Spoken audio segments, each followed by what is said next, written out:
Rural voice agritech show presented by national cooperative development corporation. नमस्कार, rural voice में आपका स्वागत है। मैं हूं हरवीर सिंह और हाजिर हूं rural voice agritech show presented by national cooperative development corporation को लेकर। इस शो में हम कृषि और सहयोगी क्षेत्र की एक नई टेक्नोलॉजी के बारे में जानकारी देते हैं ताकि किसान उसका फ़ायदा उठा सकें। टेक्नोलॉजी के बारे में जानकारी देने के लिए हम एक एक्सपर्ट साइंटिस्ट को शो पर लेकर आते हैं और इसके साथ ही टेक्नोलॉजी के व्यावहारिक पक्ष को समझाने के लिए एक किसान या उपयोगकर्ता को शो पर लेकर आते हैं। आज के रूरल वॉइस एग्रीटेक शो का विषय है virtual fencing for live stock grazing. आइए शुरू करते हैं आज का rural voice agritech show. Bharat दुनिया का सबसे बड़ा दुग्ध उत्पादक देश बन चुका है, लेकिन इसके साथ ही किसानों को फसलों के उत्पादन और पशुपालन के बीच में एक संतुलन बनाना होता है। हर क्षेत्र में टेक्नोलॉजी, खास तौर से सूचना प्रौद्योगिकी का उपयोग तेजी से बढ़ा है। कृषि क्षेत्र में भी इसका उपयोग तेजी से बढ़ रहा है। इसीलिए एक नई तकनीक आई है virtual fencing for live stock grazing, यानी पशुओं को जब आप चरागाह में ले जाते हैं या खेतों के पास कहीं भी उनका आना जाना होता है, उनको बेहतर तरीके से लाने ले जाने, उनका प्रबंधन करने के लिए टेक्नोलॉजी का उपयोग होने लगा है। किसानों ने फेंसिंग की कई तरीके के उपाय शामिल किए, जिसमें सामान्य बाड़ लगाना, सोलर फेंसिंग करना और उसके आगे आया है वर्चुअल फेंसिंग। वर्चुअल फेंसिंग में artificial intelligence, optical fibre, RFID tag और ड्रोन, इन सब का मिला जुला उपयोग किया जाता है। यानी आप पशु के मूवमेंट के ऊपर नियंत्रण रख सकते हैं, उसके ऊपर निगाह रख सकते हैं और उसको गलत जगह पर जाने से समय रहते रोक सकते हैं। आज के रूरल वॉइस एग्रीटेक शो में virtual fencing for live stock grazing तकनीक के बारे में जानकारी देने के लिए हमारे एक्सपर्ट हैं डॉक्टर शिव कुमार, जो टेक्नोलॉजी कंसल्टेंट हैं। आइए बात करते हैं डॉक्टर शिव कुमार से। Doctor Shiv Kumar ji, rural voice agritech show में आपका स्वागत है। नमस्कार सर। ये हम लोग बात कर रहे हैं कि तो वर्चुअल फेंसिंग क्या होता है, इसको किस तरीके से डिफाइन करेंगे? जहां भी तक सवाल है वर्चुअल फेंसिंग का, ये फेंसिंग जैसे कि कटीले तार लगाना जिसे हम बोलते हैं जी, या हार्ड वायर फेंसिंग या इलेक्ट्रिकल फेंसिंग, ये बहुत कॉमन फेंसिंग काफी पुराने टाइम से चली आ रही हैं। लेकिन उन टेक्नोलॉजी से सर हमारे जो एनिमल्स हैं उनको बहुत नुकसान होता है। जो गाय वगैरह आती हैं उनके थन कट जाते हैं, उनके डिफरेंट जो अंगों को बहुत मतलब नुकसान होता है जब भी वो घुसने की कोशिश करती हैं। आज के युग में टेक्नोलॉजी का बहुत ज्यादा इस्तेमाल हो रहा है। सो डिफरेंट टेक्नोलॉजीज को यूज करके जो हम फेंसिंग करते हैं उसे हम सर वर्चुअल फेंसिंग कहते हैं। जो वर्चुअल फेंसिंग की जो कैटेगरी है, उसमें जो तकनीक है, किस तरीके से उसका इस्तेमाल होता है? देखिए सर, वर्चुअल फेंसिंग में हम लोग इलेक्ट्रिकल पावर और सोलर फेंसिंग भी इसे बोल सकते हैं, वो भी हमारी एक तकनीक है। दूसरी तकनीक है हमारी लेजर फेंसिंग, यानी कि हम वो आपको पार्शियली दिखाई देगी, कुछ दिखाई देगी और बाकी हमें दिखाई भी नहीं देगी। तो that laser fencing is also very popular.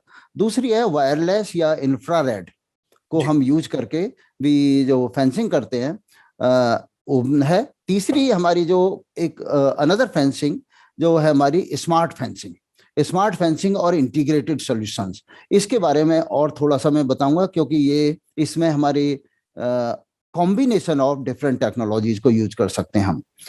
अब ये डिपेंड करता है सर हम कितने एरिया की फेंसिंग करना चाहते हैं। अगर हम बहुत छोटे छोटे अगर खेत हैं उनकी फेंसिंग करते हैं तो उसके अपने अलग चैलेंज हैं, उसकी जो कॉस्ट है वो बहुत हाई पड़ती है और डिफिकल्ट होता है। सवाल ये है कि वर्चुअल फेंसिंग में एक बहुत इंपॉर्टेंट कंपोनेंट जो आ जाता है सर, जो कि हमारी फिजिकल फेंसिंग या पुरानी जो फेंसिंग में नहीं था, वो आ जाता है मॉनिटरिंग।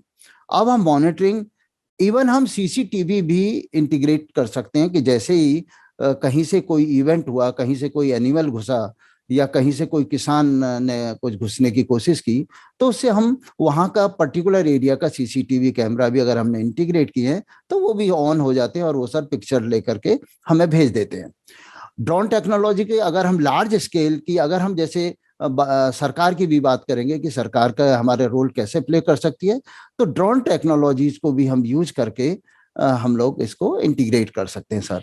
तो कौन सा सॉल्यूशन ज्यादा इसमें मुफीद रहता है? Optical fibre technology is one technology जिसको हम अगर एक लार्ज एरिया में फेंसिंग कर दें तो वो टेक्नोलॉजी से हमें जैसे ही कोई भी जानवर उसको क्रॉस करेगा तो हमें मालूम हो जाएगा कि उसने पर्टिकुलर एरिया में से क्रॉस किया और हमें अलार्म सिस्टम जनरेट हो जाएगा। ये दूसरी टेक्नोलॉजी है sir drone based technology. Drone based technologies में अगर हम geo tagging and GPS enable use करें तो हमें उसको पहले से ही मॉनिटर कर सकते हैं कि इनका झुंड इस टाइम कहाँ पर है और इनका झुंड किस टाइप से मूवमेंट हो रहा है। तो इसमें जो लागत है वो क्या अभी किसानों की पहुंच में है? इसमें क्या है, इंडिविजुअल खेत के लिए हम लोग अगर फेंसिंग करेंगे वो कामयाब नहीं होगी।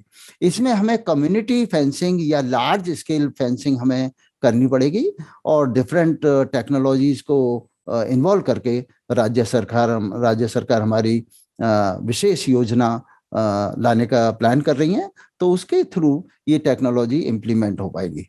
तो डॉक्टर शिव कुमार जी, आप रूरल वॉइस एग्रीटेक शो में आए और आपने वर्चुअल फेंसिंग के ऊपर विस्तार से जानकारी दी। आपका बहुत बहुत शुक्रिया। बहुत बहुत धन्यवाद सर।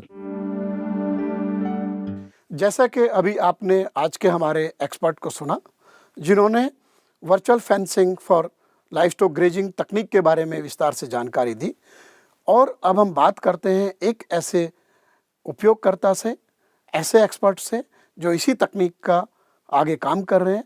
आज के हमारे दूसरे मेहमान हैं doctor Babulal.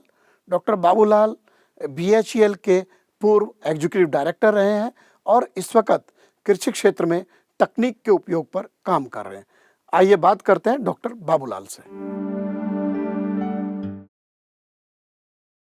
Doctor Babulal ji, rural voice agritech show में आपका स्वागत है।